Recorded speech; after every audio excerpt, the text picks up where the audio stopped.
Well, it's time for Community Corner, where we're going to highlight stories that teach, inspire, and help us to learn a little bit more about our neighbors here in Metro Atlanta. I'm Ron Jones. You know, students' mental health continues to be a major priority for schools all across Metro Atlanta. And a special role at one district is giving students an accessible way to get the support they absolutely need. 11 Alive's Liza Lucas takes us to Henry County to see how it's working.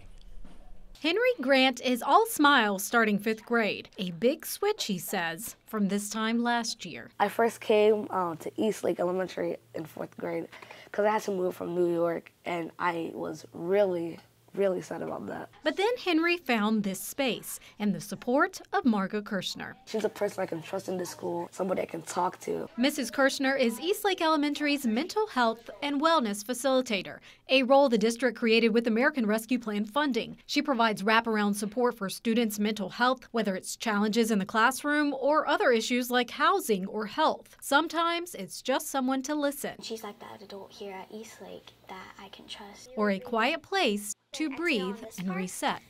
We see students come in that have had a hard morning. We see kids that get frustrated because math or another subject is difficult for them. And the good news is a lot of these coping skills and strategies are universal. How does it make you feel? The mental health and wellness facilitators not just in elementary schools, but in each school across the district. Dr. Nicholas Samuels supports students at Dutchtown High. A lot of times we focus on some of the negatives that may take place, you know, fighting and things of that nature, but how about the amount of disruptions we're able to prevent just by teaching kids skills that help them navigate their emotions. The district measuring the impact with more than 27,000 kids supported by facilitators last year, with more than 80% of students returning to class after getting the help they need. For Henry, the experience a transformative one. It's changed everything. A tiny home community in College Park is helping homeowners save thousands of dollars. 11 Alive's Teresa Bowles shares how the neighborhood is now coming along and gives us an inside look. The developer says people have already moved into 20 of the 29 homes in South Park Cottages, and the ball is already rolling on the next location, Union City.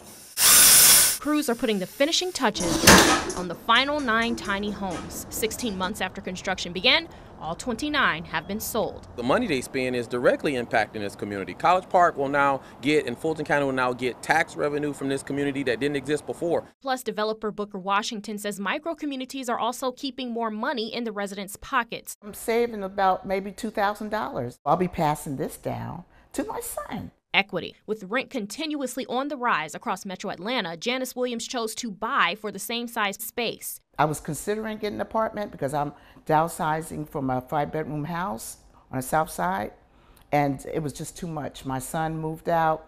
He has a new baby, a new family he's building, and my mother is elderly. She couldn't go up and down the 16 flights of steps to her bedroom. It just makes more sense. Williams has been in the neighborhood for 3 weeks. Washington says there are several other residents like her, singles, single parents, couples, and retirees. The residents of South Park are diverse. They range from 40,000 upwards to millionaires that live here. The average rent in Metro Atlanta is about $2,000 a month. Washington says the average mortgage here is $1,500, and he has his eyes set on the next project, Union Park. Expanding in all urban metro area markets is important because every metro area market is affected by high real estate prices and squeezing out those in the lower incomes. So we are eyeing and targeting the center of Atlanta. We have a long waiting list and interest list of well over 3,000 of people that desire a micro home project. In College Park, Teresa Bowles, 11 Alive News. There's a new officer roaming the halls of Marietta City Schools whose entire purpose is to help to de-escalate a crisis. 11 Alive's Christy Diaz introduces us to Barney. How are y'all this morning? Among the pitter-patter of little feet, You want to pet Barney? a pair of paws. You can. 2-year-old English lab Barney is a crisis response dog. Good morning. How are you? Doing great. He roams Marietta City Schools with his handler, Officer Paul Hill. What's up, buddy? Helping to greet students as they walk in.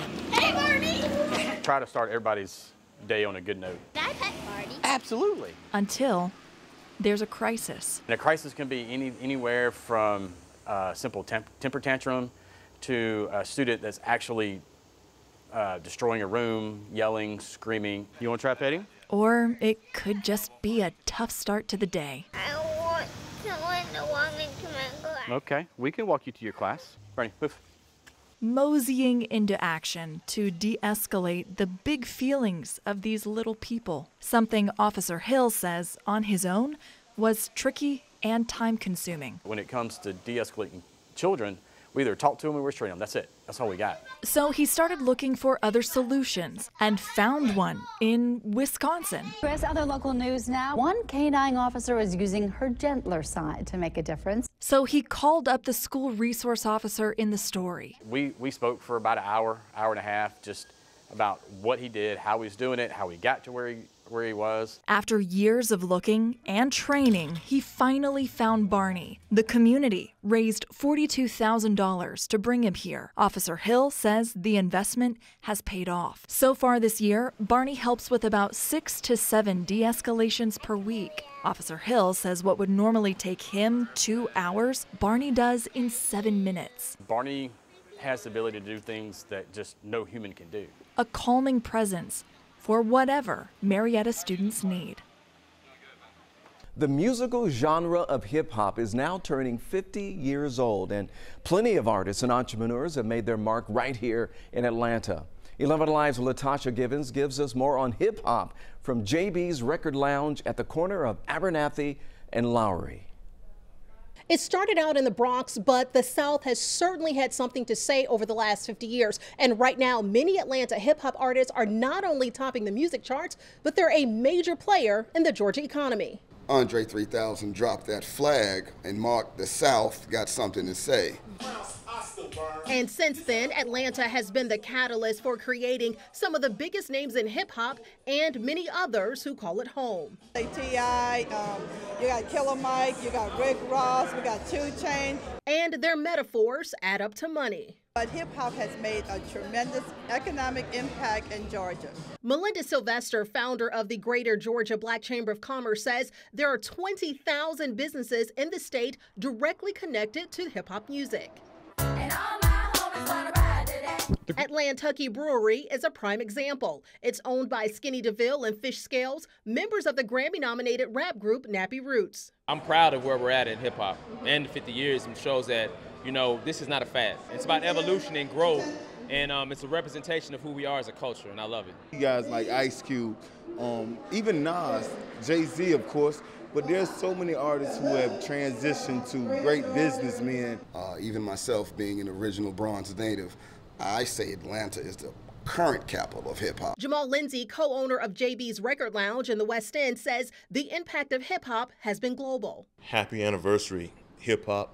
Thank you so much for sticking around. Thank you for raising people like myself. And for more on celebrating 50 years of hip-hop in Atlanta, visit our website at 11alive.com and you'll find several sit-down interviews with Atlanta's top artists. In the West End, I'm Latasha Givens, 11 Alive News.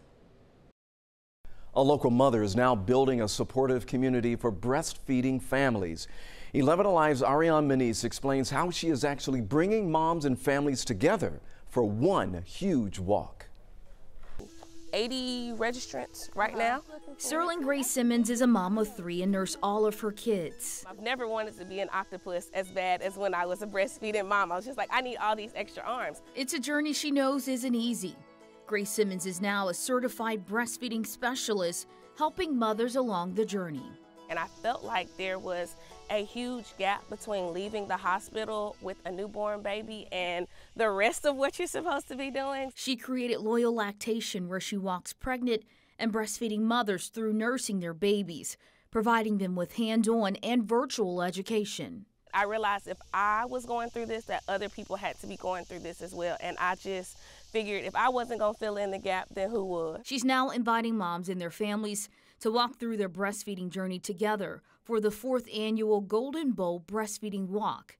It's an event Grace Simmons says raises awareness about nursing. This year's theme is support is a verb, and I just really want them to feel supported. I want them to not feel like they're on this journey by themselves. So I want grandma to understand what breastfeeding is. I want dad to know how he can support you. I want your best friend to understand that. The CDC says breastfeeding is the best source of nutrition for most infants. But 60% of mothers do not breastfeed for as long as they intend to, according to the CDC. A lot of moms will just diagnose themselves with low milk supply. They don't know what a normal supply looks like, and then they go to TikTok and they see somebody that's just making huge amounts of milk. But before moms give up, she wants them to know there is a community there helping them every step of the way. Just being able to support them and educate them on what is normal is just a huge benefit for them. There's a special feeling that comes with the smell and taste of a freshly baked cookie. And it's that feeling that transformed a Georgia mom's quest to care for others into a growing cookie empire. 11 Alive's Liza Lucas shares how her mission to give back is turned into much, much more. From an early age, Dr. Kyrie Mosley saw love created in the kitchen. That's how I got my beginning, just really watching. What started as baking alongside her grandmother turned into her way of spreading happiness. Cookies remind me of grandma's baking. And she hoped that reminder of home would resonate with troops abroad. While going through a divorce in 2009, Kyrie and her son started sending cookies to soldiers in Afghanistan. This went on for years. And just getting their feedback was encouraging because they would always tell me, like, why aren't you doing this for the rest of the world? You know, they need to taste your cookies. And I'm like, that's never gonna happen. But giving cookies continued to be a source of joy through ups and downs and the fight of her life. I was already in stage 4. The prognosis was really poor. And wasn't a lot of belief that I would be able to make it. But make it, she did. The chapter, a life-changing one. The trauma of the diagnosis really propelled me to just say, you know what, this is your passion. Dr. Kyrie left her medical career to start a new one here, going all in, selling her cookies, her son at her side. It was loving, it's all love, and she's trying to support everybody. And maybe it's the special ingredient. Every single one of these has been hugs. Or her heart for giving back. But more than a decade later, success has come for Kyrie's cookies. It's so crazy, like every time I think about it, I just feel so humbled. From global hotel brands to local families, a labor of love. I feel like God has just really blessed, you know, the giving side of it and allowing me to just do what I love.